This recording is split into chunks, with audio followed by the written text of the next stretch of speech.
Assalamualaikum warahmatullahi wabarakatuh. Alhamdulillahirrabbilalamin. Semoga kita dalam keadaan sehat semuanya. Jadi pada kesempatan kali ini kami akan mempresentasikan atau menampilkan sebuah tugas video pembelajaran, itu dengan mata kuliah psikologi perkembangan remaja yang diampu oleh dosen Ibu Besti Nora Dwi Putri, MPD Kons. Jadi kelompok kami yaitu kelompok 9. Kami memiliki 2 orang anggota kelompok. Jadi lain daripada itu, kami akan memperkenalkan nama kami terlebih dahulu. Perkenalkan, nama saya Muhammad Resdi dengan NPM 23020000653. Assalamualaikum warahmatullahi wabarakatuh. Perkenalkan, nama saya Dwi Yana Erminda dengan nomor NPM 23020060063.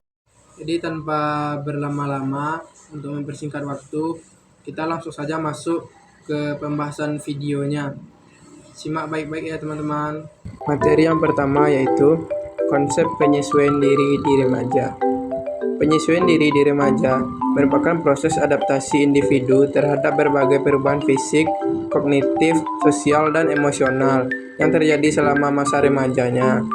Jadi dalam konteks psikologi perkembangan remaja, terdapat beberapa konsep yang sangat penting untuk memahami penyesuaian diri pada remaja. Antara lainnya yaitu yang pertama ada identitas.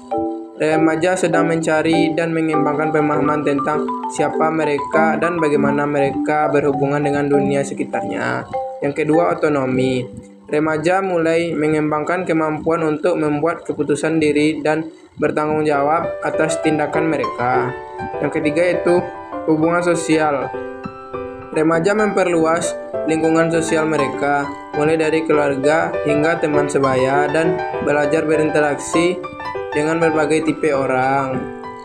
Yang keempat itu peran gender. Remaja mulai memahami peran gender mereka dalam masyarakat dan sebagaimana hal tersebut mempengaruhi perilaku dan ekspektasi mereka. Yang kelima itu krisis identitas. Remaja mungkin mengalami masa-masa ketidakpastian dan konflik saat mereka mencoba mencari identitas yang konsisten dan nilai-nilai minat mereka. Yang keenam yaitu kemandirian. Remaja perlahan belajar menjadi mandiri dan mengelola kebutuhan mereka sendiri, seperti merawat diri, mengatur waktu, dan menyelesaikan tugas-tugasnya. Jadi, memahami konsep-konsep ini dapat membantu kita untuk mendukung remaja dalam proses penyesuaian diri mereka yang kompleks dan beragam. Baiklah, kita masuk ke materi yang kedua, yaitu kekasan perkembangan penyesuaian diri remaja. Jadi penyesuaian diri remaja dalam psikologi perkembangan remaja merupakan proses di mana remaja mengalami pertumbuhan dan perkembangan fisik serta psikologis dari masa anak-anak menuju ke dewasa. Jadi sambil beradaptasi dengan tuntunan lingkungan, sosial, dan budaya sekitarnya, penyesuaian diri remaja juga dipengaruhi oleh faktor internal seperti kematangan dan intelektual, sosial dan moral, dan emosional, dan juga eksternal atau lingkungan keluarga, sekolah, masyarakat, budaya, dan agama. Materi ketiga ialah faktor-faktor yang mempengaruhi penyesuaian diri pada remaja. Yang pertama, kondisi-kondisi fisik, termasuk di dalamnya keturunan, konstitusi fisik, susunan saraf, kelenjar dan sistem otot, kesehatan, penyakit, dan sebagainya. Kondisi fisik seperti pembawaan dan struktur atau konstitusi fisik, dan temperamen yang merupakan disposisi yang diwariskan. Aspek perkembangannya secara intrinsik berkaitan erat dengan susunan atau konstitusi tubuh. Contohnya, orang-orang yang tergolong ektomorf, yaitu yang otaknya lemah, tubuhnya rapuh, ditandai dengan sifat-sifat menahan diri, segan dalam aktivitas sosial, pemalu, dan sebagainya. Karena struktur jasmaniah merupakan kondisi primer bagi tingkah laku, maka dapat diperkirakan bahwa sistem saraf, kelenjar, dan otot merupakan faktor yang penting untuk penyesuaian diri. Yang kedua, perkembangan dan kematangan, khususnya kematangan intelektual, sosial, moral, dan emosional. Menurut hukum, perkembangan tingkat kematangan yang dicapai berbeda antara individu, sehingga pencapaian pola-pola penyesuaian diri pun berbeda pula secara individual. Yang ketiga, penentuan psikologis, termasuk di dalam pengalaman, belajar, pengkondisian, penentuan diri, prestasi, dan konflik. Tidak semua pengalaman mempunyai arti bagi penyesuaian diri. Pengalaman tertentu yang mempunyai arti dalam penyesuaian diri adalah pengalaman yang menyenangkan dan pengalaman traumatik atau menyusahkan. Yang keempat, kondisi lingkungan, khususnya keluarga dan sekolah. Berbagai lingkungan anak seperti keluarga dan pola hubungan di dalamnya, sekolah, masyarakat, kultur, dan agama berpengaruh terhadap penyesuaian diri anak. Penyesuaian diri, faktor rumah tangga dan keluarga merupakan faktor yang sangat penting, karena interaksi sosial yang pertama diperoleh anak adalah dalam keluarga. Materi keempat ialah permasalahan-permasalahan dalam penyesuaian diri remaja. Yang pertama, hubungan remaja dengan orang dewasa, terutama orang tua. Di sini sangat dipengaruhi oleh sikap orang tua dan suasana psikologis dan sosial dalam keluarga atau kondisi lingkungan keluarga. Orang tua yang otoriter akan menghambat perkembangan penyesuaian diri remaja, begitu juga pelindungan orang tua yang berlebihan juga berakibat tidak baik. Perpindahan tempat kerja memiliki pengaruh yang kuat. Yang kedua, sekolah juga memiliki peran atau pengaruh yang kuat dalam perkembangan jiwa. Yang pertama, kutub keluarga atau rumah tangga. Dalam berbagai penelitian yang telah dilakukan, dikemukakan bahwa anak atau remaja yang dibesarkan dalam lingkungan sosial keluarga yang tidak baik atau disharmoni keluarga, maka risiko anak untuk mengalami gangguan kepribadian menjadi berkepribadian antisosial, berperilaku menyimpang lebih besar dibandingkan dengan anak atau remaja yang dibesarkan dalam keluarga sehat atau harmonis. Kriteria keluarga yang tidak sehat tersebut menurut para ahli ialah keluarga tidak utuh atau broken home by death, separation, divorce. Yang kedua, kesibukan orang tua, ketidakberadaan dan ketidakbersamaan orang tua dan anak di rumah.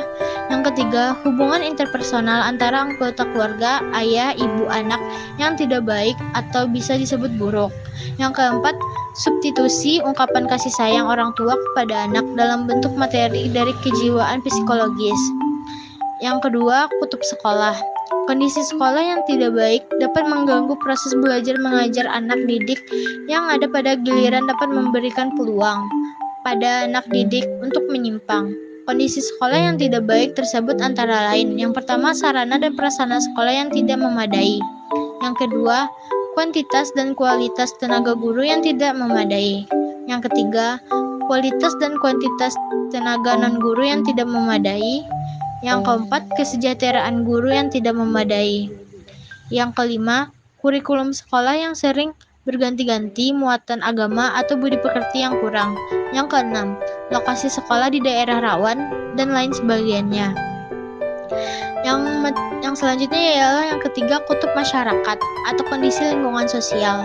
Faktor kondisi lingkungan sosial yang tidak sehat atau rawan dapat merupakan faktor yang kondusif bagi anak atau remaja untuk berperilaku menyimpang.